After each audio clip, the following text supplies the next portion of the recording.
Viunga vya kuhubiri maneno ya uongo kuyafanya ndiyo ya ukweli na ya ukweli kuwa ni ya uongo vimekithiri sana. Na ndio maana leo kila anayejiita msomi ukimuuliza Israeli iko wapi, atakwambia ni ile iliyoko Mashariki ya Kati.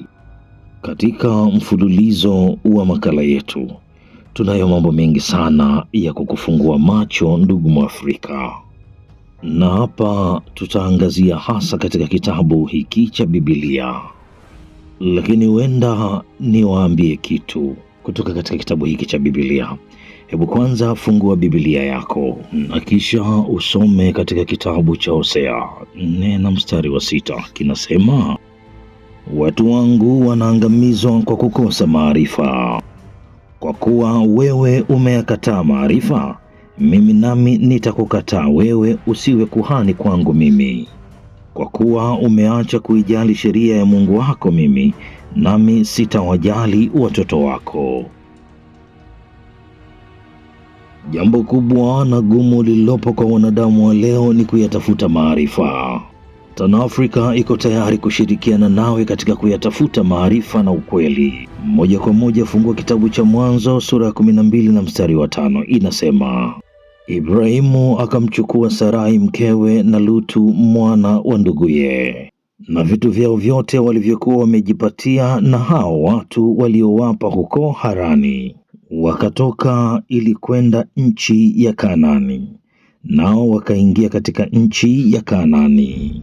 Kwa pamoja mimi na wewe nataka tuanze kwa kuiangalia Kanaani ni wapi. Fungua kitabu cha Mwanzo 12:6. Inasema, Abraham akapita katikati ya nchi mpaka pahali patakatifu pa Shekemu, mpaka mwaloni mwa More, na Wakanaani siku zile walikaa katika nchi hiyo. Ibrahimu na familia yake tayari wamefika katika ardhi ya Kanaani. Na alipokuwa hapo, yako mambo aliyafanya. Je, ungetaka kuyajua? Basi hebu fungua kitabu cha Mwanzo 12:7 na 8. Utaona yale mambo Ibrahim aliyoyafanya. Nayo ni yapi? Bwana akamtokea Abraham akasema, uzao wako nitawapa nchi hii. Naye huko akamjengea madhabahu Bwana aliyemtokea. Mstari wa 8. Kisha akaondoka huko akaenda mpaka mlima ulioko upande wa mashariki wa Betheli, akaipiga hema yake. Alikuwa na Betheli upande wa magharibi na Ai upande wa mashariki. Akamjengea Bwana madhabahu huko, akaliitia jina la Bwana. Ndugu zangu wafuatiliaji wa makala haya, mambo mawili makubwa ambayo Abrahamu aliyafanya akiwa katika ardhi ya Kanaani. Mmoja, Mungu alimtokea Abraham na kumwahidi kumpatia eneo la Kanaani kati yake yeye na uzao wake wote. Na eneo la pili lilofanyika wakati Abraham alipokuwa Kanaani ni kujenga hema ya Bwana katika mlima ule wa eneo la Betheli. Lakini mara baada ya kumaliza hapo, ni nini kilifuata? Fungua kitabu chako cha Mwanzo sura ya 12:9. Inasema, naye Abraham akasafiri akazidi kwenda pande za kusini. Maandiko yanasisitiza kabisa, alipokuwa ametoka Ibrahim, safari yake alianza kuelekea upande wa kusini. Kwa hiyo maandiko hapa yanasisitiza akazidi kuendelea na safari yake kwa upande ule wa kusini.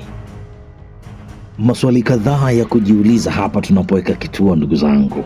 Moja, kutokea alikokuwa anatoka bwana Ibrahim na kuelekea katika eneo la kusini, kusini hiyo ni wapi?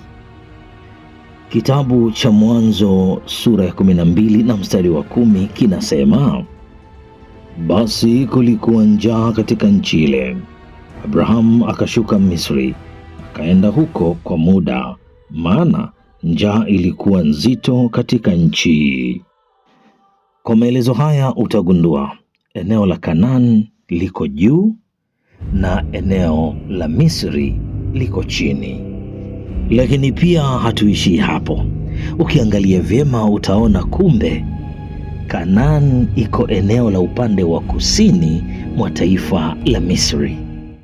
Labda hapa tueleweshane kidogo.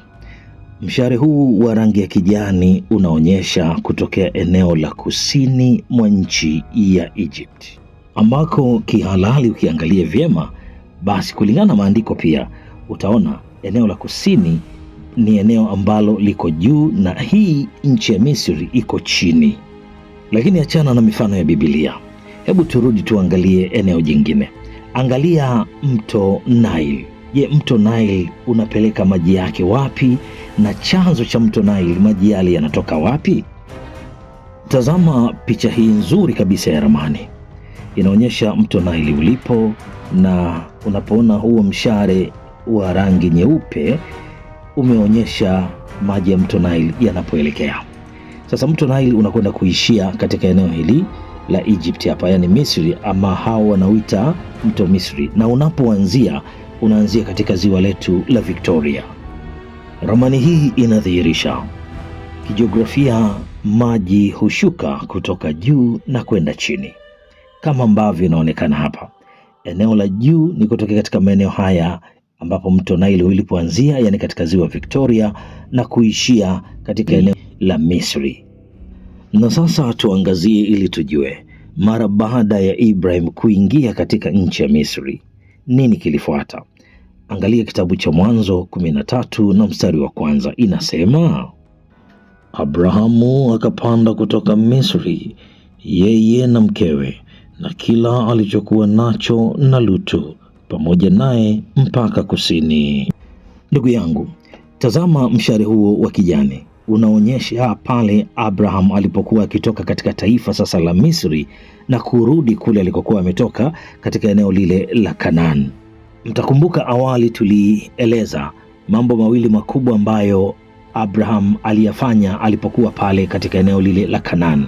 Jambo la kwanza tulisema Mungu alionekana kwa Abraham na kuahidi kumpatia eneo la Kanaan kuwa ni eneo lake na uzao wake. Lakini pili, tunaona kabisa katika eneo la Kanaan Abraham alijenga hema, alimjengea Mungu hema ama madhabahu.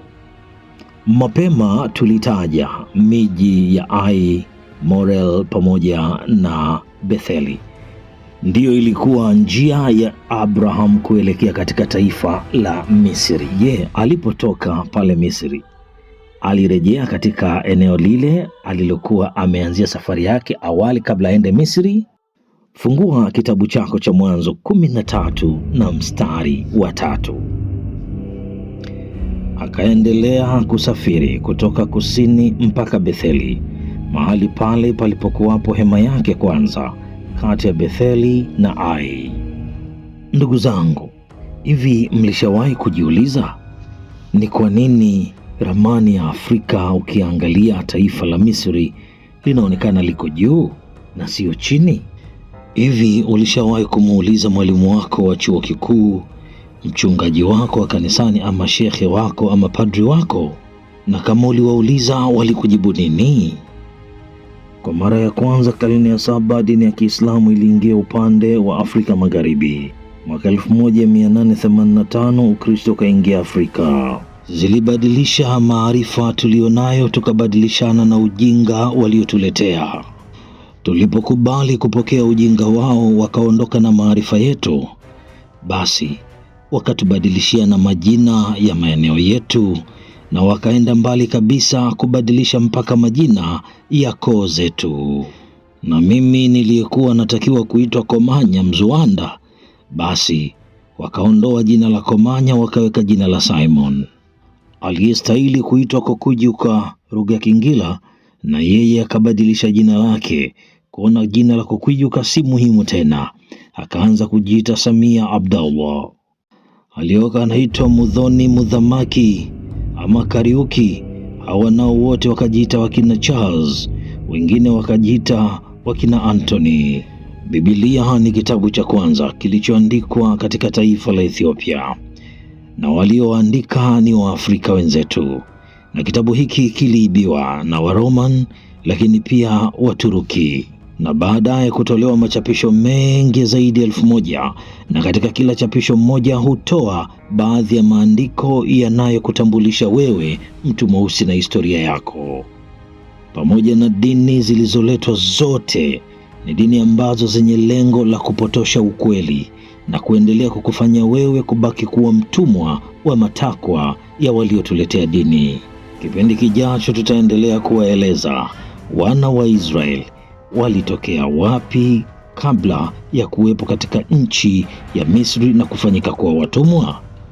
Mzoanda, Tan African TV.